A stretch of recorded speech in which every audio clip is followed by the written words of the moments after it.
इस्लामाबाद की इंसदादी दहशतगर्दी अदालत ने गैर कानूनी असलहा बरामदगी केस में पीटीआई रहनुमा रऊफ हसन को 2 दिन के जिस्मानी रिमांड पर सीटीडी के हवाले कर दिया। तफसील जानते हैं, डॉन न्यूज़ के नुमाइंदे उमर मेहताब बर्नी हमारे साथ मौजूद हैं। उमर, बताइएगा मजीद क्या पेशरफ सामने आई है?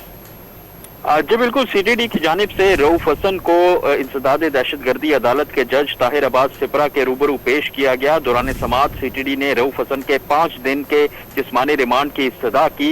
रऊफ हसन के वकील अली बुखारी ने मौक़िफ़ अपनाया कि रऊफ हसन को गुज़श्ता रोज FIA केस में जुडिशल रिमांड पर भेजा गया था।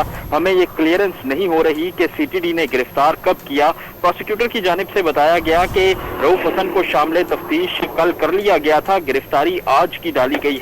अदालत की जानिब से रिमार्क्स दिए गए कि 30 जुलाई की ज़िमनी रिपोर्ट में लिखा है कि रऊफ हसन को कचहरी के अहाते से ही तफ्तीश में शामिल कर लिया गया है।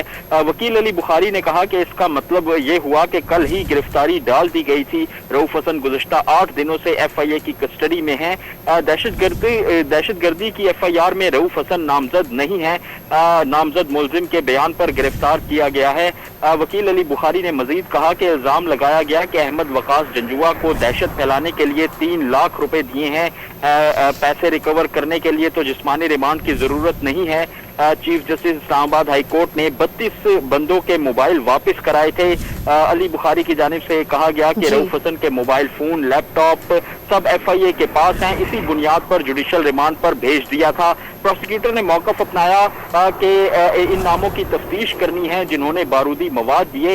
इन नामों का पता करने के बाद इन बंदों को भी पकड़ना है। अदालत की जानिब से रऊफ हसन को 2 रोज़ा जिस्मानी रिमांड पर CTD के हवाले कर दिया गया। अदालत ने रऊफ हसन का रोजाना की बुनियाद पर मेडिकल चेकअप करवाने की भी जो है वो हिदायत की। जी, तफसील हमें अपडेट करते उमर मेहताब बर्नी, आपका बहुत शुक्रिया।